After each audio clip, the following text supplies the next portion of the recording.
আরে ওনার কি হয়েছে না হয়েছে জানতে দরকার নেই।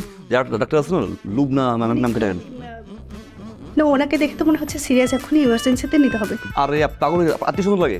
লুবনা ম্যাডাম যে কাজ করেন আমিও একই কাজ করি, প্লিজ ওনাকে ইমার্জেন্সিতে নিন।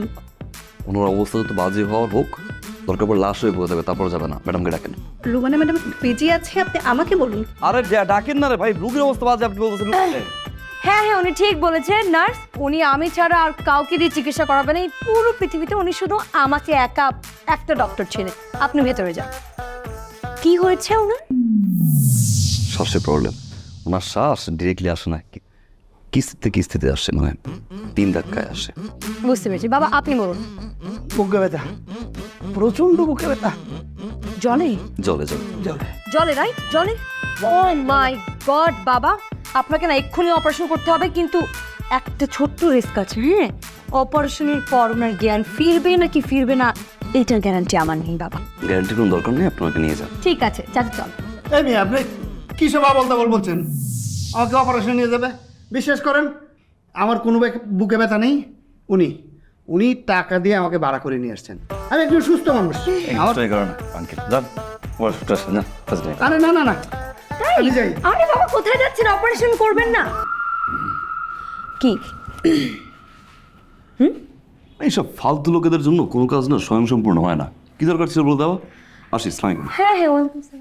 তোর একটা কাজ দেই, তুই যে প্রত্যেকদিন চিঠি দেওয়ার কথা বলছিস না, ওই চিঠিটা তুই অবশ্যই দিবি। এবং চিঠির পরে তুই যে ইতি লেখা তোর নামটা দেখ, ওই নামটা ব্যবহার না কইরা ওইখানে তুই ফাঁকা রাখবি। কেন রাখবি? আমি ওইখানে একটা টিপ সই দিব। আর এই জন্য টিপ সই দিব কারণ আমি লেখাপড়া জানি না। কথাটা কানে গেছে? এদিকে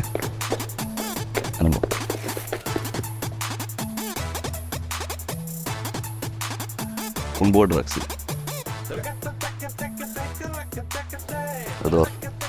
এখন থেকে প্রতিদিন চিঠিটা দিয়ে দিও আসুন। ঠিক আছে? হ্যাঁ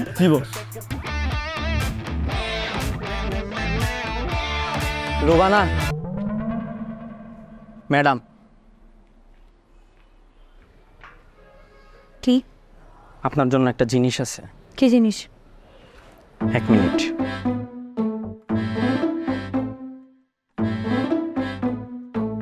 চিঠি।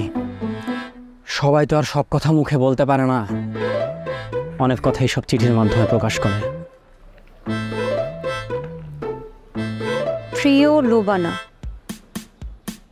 আদর সোহাগ যত্ন করে তোমার জন্য চিঠি লিখেছি। তুমি সবার কাছে নার্স হলেও আমার কাছে আকাশের চাঁদ, যেই চাঁদে আমি জায়গা কিনতে চাই। সে বড়ই সৌভাগ্যবান। কি লিখছো এগুলো তুমি? কত বড় সাহস তোমার, তুমি আমাকে এইসব কথাবার্তা লিখছো? কি লিখছো এগুলা? আমি আকাশের চাঁদ, আমার জন্য আকাশের চাঁদে গিয়ে জায়গা কিনবা তুমি? আরে ম্যাডাম আপনি আমারে মারেন কেন? এই জিনিস আমি লিখি নাই। আর তাছাড়া আমি বামের হয়ে কিভাবে আমি চাঁদে বাড়ি কিনবো? কি বলেন এগুলা? কে লিখেছে এটা? এই চিঠি লিখছে ওই ভাই। কোন ভাই? ও নাম তো বইলা যায় নাই, তা একটা চট দিয়ে গেছে এই গালে। ফার্দার আর যদি কেউ চিঠি দেয় তাহলে আমাকে দেওয়ার চেষ্টা করবো না। ননসেন্স। ব্যাপার না, প্রেমের চর সুমিষ্ট হয়।